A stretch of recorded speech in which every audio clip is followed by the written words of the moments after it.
Сәлем оқушы. Әдеттегідей Бану Аманқызының арнасына қош келдіңіз. Каналға тіркеліп, лайк басуды ұмытпаңыз. Пікір қалдырамыз. Бүгін біз қазақ драматургиясының алтын қорынан орын алған Шахмардан Құсайыновтың Томирис драмасына сатылай кешенді талдау жасайтын боламыз. Шығарма тақырыбы ел мен жерді қорғау жолындағы ерлік пен тәуелсіздік үшін күрес.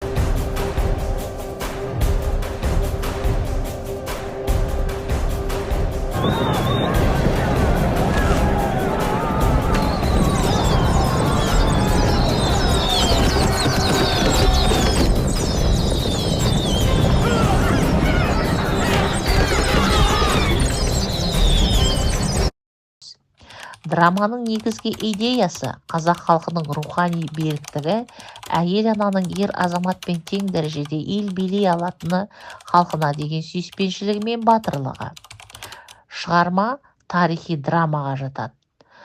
Жанры оқиғаны шынайы тарихи негізде құрылып, көркем тәсілдермен бейнеленуін білдіреді. Композициялық құрылымы, экспозициясы, сақ елінің саяси жағдайы, Томиристің тұлғасы таныстырылады. Бұныс еркілік, еркіндік үшін емегубе, намшын, Массагеттің даңқты ерлермен бірге қан майданда аянбай шайқасып, дақтарда Байланыс парсы патша Кирдің сақ еліне көз тігуі, Массагеттер мен дақтардың ұлы даланы уысында ұстап тұрғанын білеміз. Дәргейлеріңіздің әлеуетін ескерген Кир падишах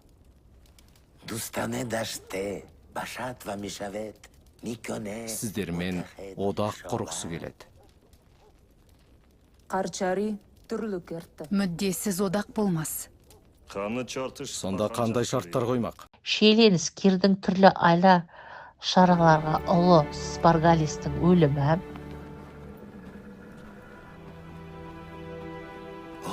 О, Томирис патшайым, өзіңе қаралы хабармен қоса, еріңіз бен ұлыңыздың асыл сүйегін әкелгеніме шексіз өкінем.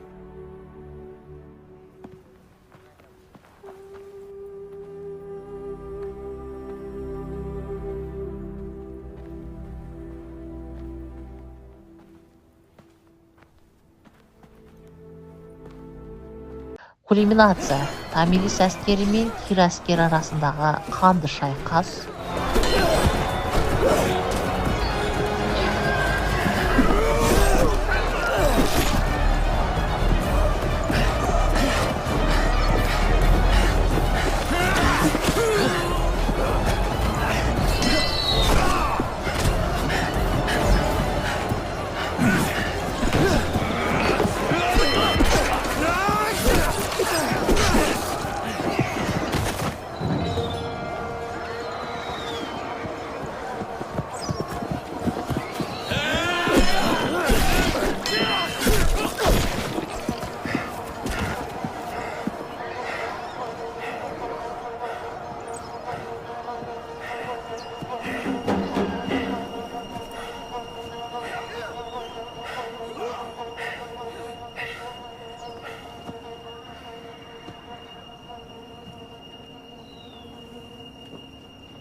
шешім Кирдің жеңілуі, Томиристің жеңісі. Кир өлді.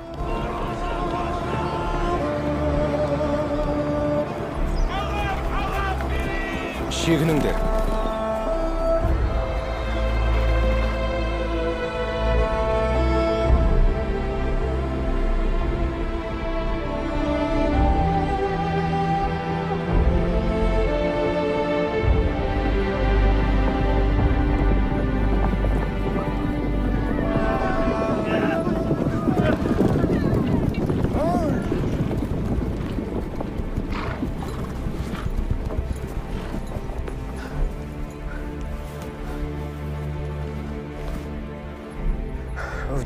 жеңіс,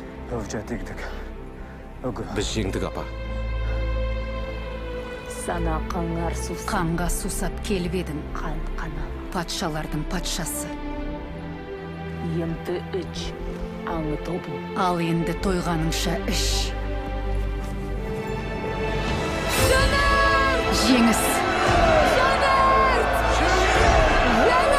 Кейіпкерлер жүйесіне тоқталайық. Томирис басты кейіпкер. Дана ханым, ержүрек қолбасшы, қазақ әйелінің бейнесін асқақтатады. Кир озбыр, өз мақсатына жету үшін айлаға баратын басқыншы патша. Спаргапис, Томиристің ұлы, құрбандық бейнесі. Қосымша кейіпкерлер, кеңесшілер, жауынгерлер, халық өкілдері.